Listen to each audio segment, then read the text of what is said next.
शादी की पहली रात जब मैंने अपनी बीवी को देखा तो उसकी सांवली काली शक्ल देखकर मेरा दिल भर आया। मैं गुस्से में था और उसी वक्त उसे तलाक देने वाला था कि वह मेरे कदमों में गिर गई और रोते हुए बोली, आप चाहें तो दूसरी शादी कर लीजिए, लेकिन मुझे इस घर में रहने दीजिए। मैं किसी कोने में पड़ी रहूंगी, बस इस छत से महरूम मत कीजिए। उस वक्त मैंने फैसला किया कि एक हसीन लड़की से निकाह करूंगा और उसे इस घर में ले आऊंगा। मेरी पहली बीवी फिर एक नौकरानी की तरह उसकी खिदमत करने लगी। घर के सब लोग खुश थे क्योंकि उन्हें मुफ्त की एक नौकरानी मिल गई थी। लेकिन एक रात मुझ पर ऐसा इंकिशाफ हुआ कि मेरी रूह कांप गई। मैं घर के बाहर खड़ा था, अंदर जाने की हिम्मत नहीं हो रही थी। मैंने कांपते हाथों से दरवाजा खोला और जो मंजर मेरी आंखों के सामने था उसने मेरे पांवों तले जमीन खींच ली। सर्दी के बावजूद पसीना माथे से बह रहा था, आंसू थमने का नाम नहीं ले रहे थे। मैं बेकाबू होकर अतीत की यादों में खो गया। 3 साल पहले जब मैं लंदन यूनिवर्सिटी से पढ़कर वापस आया तो मेरी शख्सियत बिल्कुल निखर चुकी थी। खानदान में मेरा कोई मुकाबला नहीं था। यहाँ के लड़के तो छोटी उम्र में ही वर्कशॉपों या दुकानों पर बिठा दिए जाते थे, मगर मेरे वालिदैन ने दिन रात मेहनत करके मुझे लंदन भेजा था और मैं खुद को हवा में उड़ता हुआ महसूस करता था। मैं बहुत ही लायक और काबिल था, इसलिए जल्दी ही स्कॉलरशिप हासिल कर ली। 4 साल लंदन में पढ़कर जब लौटा तो मैं पूरी तरह बदल चुका था। मेरे घर आने की खुशी में मेरी अम्मी ने पूरे खानदान को दावत पर बुलाया। खानदान की लड़कियां चोरी छिपे मुझे देख रही थीं और एक दूसरे की तरफ इशारे कर रही थीं। हर माँ की यही तमन्ना थी कि मैं उनका दामाद बनूं। यह ख्याल मेरे अंदर एक अजीब सा गुरूर भर गया। मैं हवा में उड़ने लगा, और उड़ूं भी क्यों ना। मैं खूबसूरत था, आला तालीम हासिल की थी और पाकिस्तान आते ही मुझे एक बेहतरीन नौकरी मिल गई थी। हमारे माली हालात सुधरने लगे। इन सब चीजों ने मिलकर मेरी शख्सियत में एक अजीब सा घमंड पैदा कर दिया। दावत के दौरान ही मैं सोचने लगा कि मेरी दुल्हन मेरी टक्कर की होनी चाहिए। यह ख्याल मेरे दिल में इस तरह बैठ गया कि अब कोई भी लड़की मुझे आसानी से पसंद नहीं आती थी। मैं हर लड़की को अपने मापदंड पर परखता था। दावत खत्म हुई तो मेरी अम्मी बहुत खुश थी। वो बार बार मेरी बलाइयां ले रही थी। पहले इस खानदान के लोगों ने मुझे कभी मुंह नहीं लगाया था, और आज मेरा बेटा आला तालीम लेकर लौटा है तो देखो, सब मेरे आगे पीछे घूम रहे हैं, अम्मी फख्र से कह रही थी। मैं मुस्कुरा दिया तो वो अब्बा के पास जाकर बैठ गई और किसी रिश्तेदार के बारे में बताने लगी जिन्होंने मुझे अपनी बेटी देने की बात की थी। अम्मी की बात सुनकर मुझे गुस्सा आ गया। मैंने कहा, अम्मी, मेरे लिए लड़की ढूंढने की कोई जरूरत नहीं है, शादी मैं अपनी मर्जी से करूंगा। मेरी बात सुनकर अम्मी का चेहरा उतर गया। वो सख्त लहजे में बोली, खबरदार, जो ऐसी बात मुंह से निकाली, शादी में नस्ल और जात सब देखनी पड़ती है। पता नहीं कहां से कोई लड़की उठा लाओगे। सबसे पहले तो यह देखना होता है कि लड़की घर बसाने वाली होनी चाहिए। इसलिए शादी तो तुम्हारी मैं अपनी मर्जी से ही करूंगी, और फिक्र मत करो, तुम्हारे लिए मैं हीरे जैसी लड़की ढूंढ कर लाऊंगी। अम्मी की बात सुनकर मैं चुप हो गया। लड़की चाहे अम्मी ढूंढे या मैं, चाहिए तो मुझे भी हीरे जैसी लड़की ही थी। उसी वक्त मेरे मोबाइल पर कॉल आई तो मैं घर से बाहर निकल गया, मगर दिमाग अब तक अम्मी की बातों में उलझा हुआ था। शादी की ख्वाहिश तो हमेशा से मेरे दिल में भी थी, और वैसे भी कौन सा ऐसा लड़का होगा जिसे शादी की चाह ना हो। और मेरे पास तो सब कुछ था, सिवाय एक खूबसूरत बीवी के जो मेरे साथ कदम से कदम मिलाकर चले, जो मेरे साथ हो तो लगे कि हाँ, ये सच में मेरी बीवी है। एक दिन मैं नौकरी से घर आया तो माहौल कुछ अलग सा लगा। घर में रौनक थी। मैंने आगे बढ़कर ड्राइंग रूम में झांका। एक अजनबी औरत मुझे देखते ही मुस्कुराई और उठकर मेरे पास आई। वह बोली, माशा अल्लाह, कितना बड़ा हो गया है मेरा बेटा। और फिर उसने मेरे माथे पर प्यार से बोसा दिया। मैं अब तक उन्हें पहचान नहीं पाया था, मगर अम्मी ने बताया, ये तुम्हारी फूफी हैं, दूसरे शहर में रहती हैं, तुमसे मिलने आई हैं। मैंने सर हिला दिया। वो मुझसे बहुत प्यार से पेश आ रही थी। असल में फूफी की शादी एक गरीब किसान से हुई थी। शादी के बाद वो गांव चली गई, फिर वहां से एक छोटे शहर में रहने लगी। हमारा उनसे ज्यादा मेल जोल नहीं था, और मैंने तो अपनी जवानी का ज्यादातर वक्त लंदन में गुजारा था, इसलिए मैं उन्हें पहचान नहीं पाया। फूफी के साथ उनके शौहर भी आए थे। उन्हें देखकर साफ लग रहा था कि वो बहुत गरीब हैं। उनके कपड़े सादे लेकिन साफ सुथरे और इस्त्री किए हुए थे। वो अब्बा से बहुत अदब से मिल रहे थे, और अम्मी बार बार उनके सामने खाने पीने की चीजें रख रही थी। मुझे ये सब अजीब लगा। क्योंकि मैंने कभी अम्मी को अपने ससुराल वालों की इतनी खातिर करते नहीं देखा था। खैर, मैं कंधे उचकाता हुआ अपने कमरे में चला गया। रात देर तक घर में महफिल जमी रही। अगली सुबह मैं दफ्तर चला गया और जब वापस लौटा तो अम्मी बहुत खुश थीं। उन्होंने बताया, तुम्हारी फूफी यहाँ इसलिए आई हैं कि तुम्हें अपना दामाद बना सकें। मैं हैरान होकर मुस्कुराया। लोग तो अब मुझे अपना दामाद बनाने के लिए घर आ रहे थे। अम्मी बहुत खुश थीं और इस रिश्ते के लिए राजी भी, मगर मुझे ऐतराज था। मैं शादी से पहले लड़की को एक बार देखना चाहता था।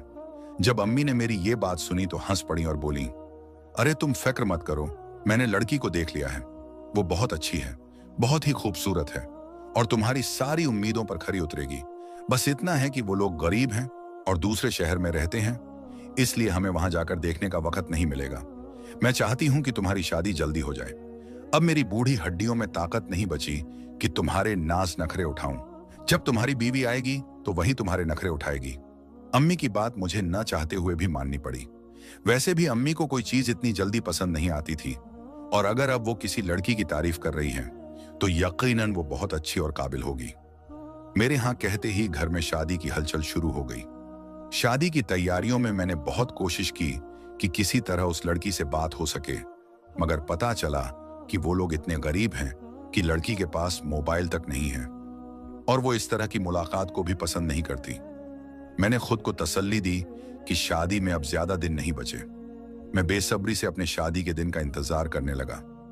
दफ्तर में भी सबको खबर हो गई थी। लोग मुझे मुबारकबाद दे रहे थे। मेरे दफ्तर के लोग सब ऊंचे तबके के थे, इसलिए मैंने भी अपने वलीमे की दावत शहर के सबसे बड़े हॉल में रखने का इंतजाम किया था। आखिरकार शादी का दिन आ गया। मैंने रुपया पैसा पानी की तरह बहा दिया। बारातियों के कपड़ों से लेकर दहेज की हर चीज तक सब कुछ शानदार था। मैं चाहता था कि जितनी मेरी बीवी हसीन हो उतनी ही उसकी शान के मुताबिक तैयारियां हों। बारात लेकर हमें दूसरे शहर जाना था। हमारे यहाँ रिवाज था कि दूल्हे के साथ सारे दोस्त और रिश्तेदार दुल्हन के घर जाते हैं। सफर की थकान से सबका हाल खराब था, लेकिन मुझे अपनी शादी की खुशी थी। फूफी के छोटे से घर में दूल्हे की तरह बैठना मुझे भारी लग रहा था। मैंने अम्मी से कहा कि फूफी से कहें कोई हॉल बुक कर लें, मगर अम्मी ने धीमे से कहा, वो बहुत गरीब लोग हैं बेटा, अफोर्ड नहीं कर सकते। थोड़ी ही देर में निकाह हो गया। निकाह के बाद खजूर और मिठाइयां बांटी गईं, बारातियों को भी दी गईं, लेकिन दुल्हन वालों की तरफ से खाने का कोई इंतजाम नहीं था। आखिर मैंने अपने बगल में बैठे ससुर से पूछा तो वो बोले, बेटा, हमने पहले ही कहा था कि हमारी इतनी हैसियत नहीं कि हम सब बारातियों को खाना खिला सकें। तुम्हारी अम्मी से बात हो चुकी है, उन्होंने कहा था कि बारातियों को खाना वो खुद खिलाएंगी। अपने ससुर की बात सुनकर तो जैसे मेरे सिर पर आसमान ही टूट पड़ा। मुझे बेहद गुस्सा आया। ये तो मेरी खुली बेइज्जती थी। मेरे साथ आए मेहमान क्या सोचेंगे कि मैंने ऐसे लोगों में शादी की है जो अपनी बेटी के ससुराल वालों को खाना तक नहीं खिला सकते। ये सोचकर मेरा खून खौलने लगा। ससुराल वालों के लिए मेरे दिल में नफरत की पहली दरार पड़ चुकी थी। मैं चुपचाप उठा और बाहर जाकर खाने का इंतजाम करवाया। कुछ देर में खाना आ गया और बारात की खाने लगे। मैं अम्मी से सब पूछना चाहता था, मगर वक्त ठीक नहीं था। फिर थोड़ी देर बाद मेरी दुल्हन को मेरे बराबर बिठा दिया गया। मैं उसे देखकर कुछ राहत महसूस करने लगा। वो लंबे कद की थी और उसके चेहरे पर घूंघट था। उसके नाजुक जिस्म को देखकर मैंने सोचा, यकीनन ये बहुत खूबसूरत होगी। मुझे अब रुखसाती की जल्दी होने लगी, क्योंकि मैं और वहां बैठना नहीं चाहता था। थोड़ी ही देर में हम दुल्हन को लेकर वापस निकल पड़े। घर पहुंचते पहुंचते रात के 2 बज चुके थे। मैं बेसब्री से इंतजार कर रहा था, मगर मेरी अम्मी को रस्मों की पड़ी थी। छोटी छोटी कई रस्में करते करते पूरी रात गुजर गईं। आखिर मैंने अम्मी की तरफ देखा और कहा कि मैं थक चुका हूं, अब कमरे में जाना चाहता हूं। अम्मी मुस्कुराई और दुल्हन को मेरे कमरे में बिठा दिया। उनके चेहरे पर एक अजीब सी मुस्कान थी, जिसकी वजह मुझे समझ नहीं आई। जब सब मेहमान कमरे से निकले तो मैं पलटा। कमरा असली फूलों से सजा हुआ था। दुल्हन बिस्तर पर अपना लहंगा फैलाए बैठी थी। मैं काफी देर तक उसे देखता रहा। मेरी जिंदगी की सबसे बड़ी कमी आज पूरी हो गई थी। मैं मुस्कुराते हुए आगे बढ़ा और उसका घूंघट उठाया, मगर सामने जो नजारा था उसने मेरे होश उड़ा दिए। ये क्या? मैं हैरत से उसे देखता रह गया। वो मेरी फूफी की बेटी थी। दुल्हन के रूप में सजी संवरी बैठी थी। वो मुस्कुरा रही थी, मगर उस मुस्कान में कोई आकर्षण नहीं था। उसका रंग बहुत गहरा काला था और नक्श भी साधारण थे। उसे देखकर मेरे अंदर एक अजीब सी झिझक और घृणा सी उठी। वो नजरें झुकाए चुप बैठी थी, शायद मेरी तारीफ या मुंह दिखाई के तोहफे का इंतजार कर रही थी। लेकिन एक नजर डालने के बाद मेरा दिल ही नहीं कर रहा था कि मैं उसे दोबारा देखूं। मेरे गुस्से से दिमाग की नसें तनने लगीं। आखिर मैंने सिर थामते हुए कहा, यह सब क्या है? मेरी माँ ने कहा था कि तुम बहुत खूबसूरत हो, मगर तुम तो इतनी बदसूरत हो कि एक बार देखने के बाद दोबारा देखने का मन नहीं करता। तुम मेरे मापदंड के लायक नहीं हो। मुझसे बहुत बड़ी गलती हो गई जो बिना देखे शादी कर ली। मेरी बात सुनकर वो धीरे धीरे मुस्कुराती हुई लड़की अचानक चौंक गई। मेरी तल्ख बातों से उसकी आंखों में आंसू भर आए। मगर मैं क्या करता? मुझे स्याह रंगत से हमेशा से चिढ़ थी। मैंने कभी सोचा भी नहीं था कि मेरी बीवी इतनी काली होगी। गहरी सांवली त्वचा पर मेकअप ने उसे और भी अजीब बना दिया था। मैं गुस्से में बिस्तर से उतर गया और बोला, मैं तुम्हें छोड़ दूंगा, तलाक दे दूंगा। मैं तुम्हें अपनी बीवी बनाकर नहीं रख सकता। मुझे समझ नहीं आ रहा कि कल वलीमे की दावत में क्या करूंगा। सब लोग मेरा मजाक उड़ाएंगे। ये सोचकर मेरा दिल बैठ गया। मेरी बात सुनकर वो अचानक बिस्तर से उठी और मेरे पैर पकड़कर रोने लगी। खुदा के लिए मुझे मत छोड़ना, मुझे तलाक मत देना। मेरे माँ बाप बहुत गरीब हैं, वो ये सदमा बर्दाश्त नहीं कर पाएंगे। तुम चाहो तो दूसरी शादी कर लो, मैं कुछ नहीं कहूंगी। मैं कोने में पड़ी रहूंगी, घर का सारा काम करूंगी, मगर मुझे मत छोड़ना। वो झारो कतार रो रही थी। उसके काले हाथ मेरे सफेद पैरों पर अजीब लग रहे थे। मैं घबराकर पीछे हट गया। मेरा मन कर रहा था कि कमरे की हर चीज तोड़ दूं। काफी देर तक कमरे में टहलने के बाद जब कुछ समझ नहीं आया तो मैं बाहर निकल आया। बाहर आया तो देखा अम्मी सोफे पर बैठी तस्बीह पढ़ रही थी। मुझे देखकर वो हल्के से मुस्कुराईं। उन्होंने मुझसे कुछ नहीं पूछा। शायद उन्हें पहले से पता था कि हकीकत सामने आते ही मेरा यही हाल होगा। मैं काफी देर तक गाड़ी लेकर सड़कों पर भटकता रहा और उसी वक्त मैंने ठान लिया, मैं अपनी पसंद की, अपने मापदंड की एक हसीन लड़की से ही शादी करूंगा। अगले दिन वलीमे की दावत थी। मैंने अपनी पत्नी से साफ कह दिया कि वह चेहरा ना उठाए। उसने मेरी बात मान ली और जो भी मेहमान पूछते कि दुल्हन कब घूंघट उठाएगी, वह खुद ही मुस्कुराकर बात बदल देती। मेरा मन उससे पूरी तरह उचट चुका था। शादी के बाद जब रिश्तेदारों की दावतों का सिलसिला शुरू हुआ तो मैं हर बार कोई ना कोई बहाना बना देता और दूसरे ही दिन दफ्तर चला गया। मेरा सबसे अच्छा दोस्त कुछ समझ गया था, क्योंकि मेरे जैसे घूमने फिरने के शौकीन आदमी का शादी के अगले ही दिन ऑफिस जाना उसे अजीब लगा। उसने मुझे शाम की दावत पर अपने घर बुलाया। मैंने पहले टालना चाहा, लेकिन उसने जोर देकर कहा, तुम्हें आना ही होगा। वैसे भी कौन आदमी शादी के अगले दिन दफ्तर जाता है, और तुम तो हनीमून पर भी नहीं गए। वह बोला, कम से कम अपनी बीवी को तो मेरे घर लेकर आओ। मैंने उसकी बात मान ली और शाम को अपनी बीवी के साथ उसके घर गया। जैसे ही उसने मेरी पत्नी का चेहरा देखा, वह सब कुछ समझ गया कि मैं इतना उदास क्यों हूं। उसके घर वालों ने तरह तरह के पकवान बनाए थे। सब लोग मुझे अपने घर का ही सदस्य मान रहे थे, जबकि मैं पहली बार उनके घर गया था। जब खाने का वक्त हुआ तो मैं चौंक गया, क्योंकि उसका छोटी बहन खाने की मेज पर डिशें सजा रही थी। उसे देखकर मेरी नजरें ठहर गईं। वह वाकई बहुत खूबसूरत थी, जैसे किसी परियों की दुनिया से उतरी हो। उसका नपा तुला कद, घुंघराले बाल और दूध जैसी सफेद रंगत ने मेरे दिल दिमाग पर जादू कर दिया। बिल्कुल वैसी ही लड़की को तो मैं अपनी दुल्हन के रूप में देखना चाहता था। वह सादगी में भी बेहद दिलकश लग रही थी। उसके चेहरे पर एक नरमी थी और बोलने का ढंग बहुत शालीन। हर बार जब वह प्लेट आगे बढ़ाती, उसके हाथों की हल्की सी कंपन मेरे दिल में एक अजीब सा एहसास जगा देती। उस रात मैं बहुत देर तक जागता रहा। उसकी बातें, उसकी नजरें, उसकी मुस्कान सब मेरे जहन में घूमती रहीं। मेरा दिल कह रहा था कि यह कोई संयोग नहीं, बल्कि मेरी तकदीर का इशारा है। शाम के घर से लौटते वक्त मैंने तय कर लिया कि मैं हर हाल में उसी से शादी करूंगा। अगले ही दिन मैंने अपने दोस्त से उसकी बहन का रिश्ता मांग लिया। वह चौंक गया और बोला, अभी तो तुम्हारी शादी को कुछ ही दिन हुए हैं। मैंने कहा, वह मेरे माँ बाप की पसंद थी, लेकिन मैं अपनी पसंद से शादी करना चाहता हूं, एक खूबसूरत लड़की से। और अब तो मुझे तुम्हारी बहन से मोहब्बत हो गई है। यकीन मानो, मैं उसे दुनिया की हर खुशी दूंगा। वह कुछ देर तक सोचता रहा, लेकिन मेरी दौलत, रुतबा और शानो शौकत देखकर आखिरकार उसने हामी भर दी। मैं बेहद खुश था। जब मैंने मां को बताया तो वह न नाराज हुई न हैरान, बस मुस्कुरा कर बोली, बेटा, दूसरी शादी तुम्हारा हक है। अगर पहली बीवी इजाजत दे दे तो मुझे कोई ऐतराज नहीं। लेकिन अब्बा बहुत नाराज हुए। उन्होंने साफ मना किया, मगर मैंने किसी की परवाह नहीं की। एक हफ्ते बाद ही मैं सबाह को ब्याह कर अपने घर ले आया। मेरी पहली बीवी ने उसे देखा तो एक पल को ठिठक गई, लेकिन फिर चुपचाप आगे बढ़ गई। मैंने अलमारी से उसके कपड़े निकालकर सोफे पर फेंक दिए और कहा, अब इस कमरे में सबाह रहेगी। तुम या तो अम्मा के कमरे में सो जाओ या स्टोर रूम में। वह कुछ नहीं बोली, बस उसकी आंखों में आंसू चमक उठे। फिर उसने चुपचाप स्टोर रूम को ही अपना ठिकाना बना लिया। मां दिन भर उससे घर के सारे काम करवाती और थोड़ी सी गलती पर सख्त डांट पड़ती थी। फज्र से पहले उठकर पूरे घर की सफाई, नाश्ता बनाना, बर्तन मांजना, दोपहर में कपड़े धोना और शाम को चूल्हा संभालना। अगर थोड़ी सी देर होती या कोई चीज रह जाती तो मां की आवाज गूंज उठती। बीवी की आंसू भरी खामोशी धीरे धीरे उसके दिल में गिरती रही, जैसे हर दिन एक नया जख्म छोड़ जाता हो। मैं मां का यह रवैया देखकर चौंकता तो था, पर फर्क नहीं पड़ता था, क्योंकि उस औरत, मेरी पहली बीवी, में मेरी अब कोई दिलचस्पी नहीं रही थी। मैं तो सबा के साथ खुश था। वह मॉडर्न फैशन वाली, खूबसूरत और आकर्षक पोशाक पहनने वाली थी।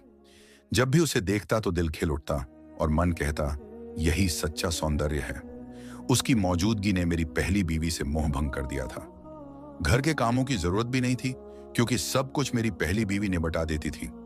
फिर मैंने सबा के साथ हनीमून मनाया। 2-3 महीने मरी और एबटाबाद की ठंडी हवाओं में गुजारे। लौटने पर खबर मिली कि वह मां बनने वाली है। मेरी खुशी का ठिकाना नहीं रहा। मैंने सबा का खूब ख्याल रखा और 9 महीने पूरा होने का बेसब्री से इंतजार किया। इंतजार की घड़ियां खत्म हुई और खुशखबरी का वक्त आ गया।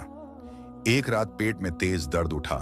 मैं कांपते हाथों से एम्बुलेंस बुलाया और सबा को अस्पताल ले गया। मैं कमरे के बाहर तड़पता रहा। कुछ घंटों के बाद नर्स की मुस्कान और शब्द, बेटा हुआ है, सुनते ही मेरी आंखों से आंसू छलक पड़े।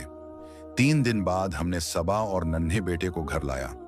बच्चे को देखकर मेरी जिंदगी मुकम्मल लगने लगी, पर दिल के एक कोने में पहली बीवी की हालत की पीड़ा कांटे की तरह चुभने लगी। कितनी मारें खाई होंगी, कितने ताने सहे होंगे, फिर भी उसके होंठों से एक शिकवा तक नहीं निकला। उसकी वही चुप्पी मेरे दिल पर भारी पड़ने लगी। फिर एक रात जो कुछ मैंने देखा, उसने मेरे संयम के बांध तोड़ दिए। मैं टूट टूट कर रो पड़ा। मेरी रोने की आवाज सुनकर बच्चा भी जाग कर रोने लगा। मैंने सबा को उठाकर बच्चे की तरफ ध्यान दिलाने की कोशिश की, पर वह करवट बदलकर सो गई। वह बहुत सुंदर थी, पर शिष्टता कुछ कम थी। मैंने अपने बच्चे को अपने हाथ में लेकर सुलाया और बेचैनी में उस कमरे की ओर बढ़ा। वहां जो नजर आया, उसने मेरी रूह कांपा कर रख दी। मेरी बदसूरत बीवी पर मां लगातार जुल्म कर रही थी। उसके हाथ पांव बंधे हुए थे।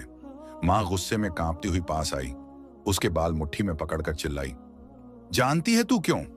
क्या वजह थी कि मैंने तेरे माँ बाप को भुलाया नहीं? जब तेरी माँ ने मुझे बड़े ही अपमान से गुजर कर छोड़ा था, तब से मैंने उस दिन को नहीं भुलाया।